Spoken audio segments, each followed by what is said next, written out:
ভারত থেকে আওয়ামী লীগকে পুনর্বাসনের চেষ্টা চলছে। হাসনাত। জাতীয় নাগরিক পার্টির এনসিপির মুখ্য সমন্বয়ক হাসনাত আব্দুল্লাহ বলেছেন, ভারতে বসে রাষ্ট্রের বিরুদ্ধে বিভিন্ন ষড়যন্ত্র করা হচ্ছে। জাতীয় পার্টির মাধ্যমে আওয়ামী লীগকে পুনর্বাসনের চেষ্টা চলছে। সকল রাজনৈতিক দলকে ঐক্যবদ্ধ থাকতে হবে, অন্যথায় আওয়ামী লীগ সুযোগ নেবে।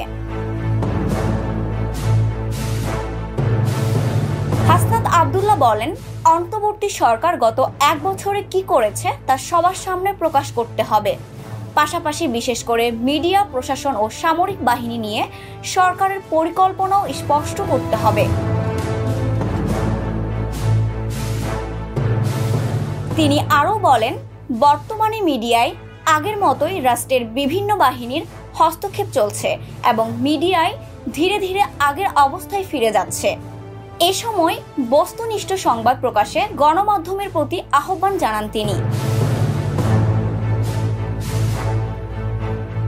এনসিপির এই নেতা আরও উল্লেখ করেন, 1 বছরে প্রশাসনের চরিত্রে কোনো পরিবর্তন আসেনি। 5ই আগস্টের পর বঞ্চিত নামে একটি গোষ্ঠী প্রশাসনকে কব্জা করছে। তিনি দাবি করেন, 5ই আগস্ট না হলে এই প্রশাসনের অনেকেই শেখ হাসিনার পক্ষে কলাম লিখতেন। তিনি ভোটের আগে প্রশাসনের সংস্কারের দাবিও জানান। ডিজিএফআই প্রসঙ্গে হাসনাত আব্দুল্লাহ বলেন, এই সংস্থার বিরুদ্ধে যথাযথ ব্যবস্থা নিতে হবে।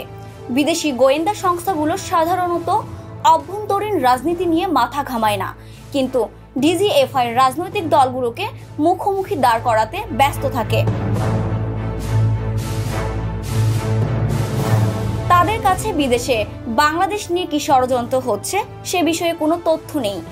এ সময় তিনি প্রতিষ্ঠানটির সংস্কার ও নিষিদ্ধ করার দাবিও জানান।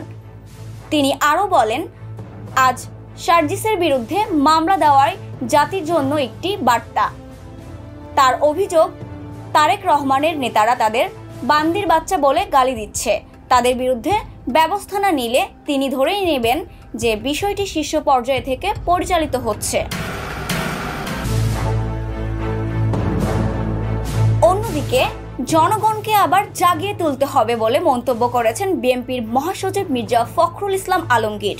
মঙ্গলবার 12ই আগস্ট বিকেলে রাজধানীতে এক আলোচনা সভায় এই মন্তব্য করেন তিনি। বিএনপি মহাসচিব বলেন, শহীদ প্রেসিডেন্ট জিয়াউর রহমান যেটা 3 বছরে করেছিলেন, সেই রকম একটা নির্দেশনা তৈরি করে আমরা কি এই দেশটাকে সঠিক অর্থের সামনের দিকে নিয়ে যেতে পারবো না? পারবেন না আপনারা, পারতে হবে। বরং দরকার হলে গ্রামগঞ্জে, মাঠে ঘাটে, খালের পাড়ে, খামারের বন্দরে গিয়ে মানুষের সঙ্গে কথা বলে মানুষকে উজ্জীবিত করতে হবে, মানুষকে জাগিয়ে তুলতে হবে। এটাই হবে আমাদের কাজ।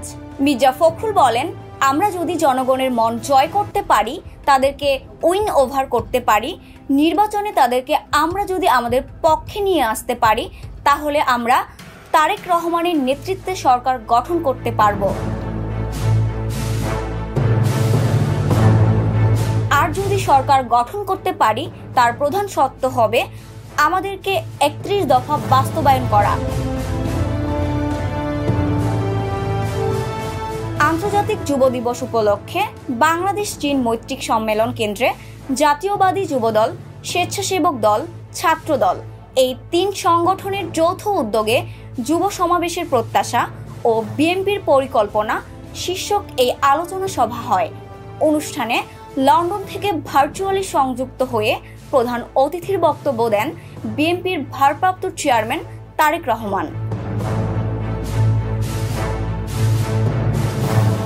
কণ্ঠে আছি মিতু রুকাইয়া, ওয়ার্ল্ড ভিউজ।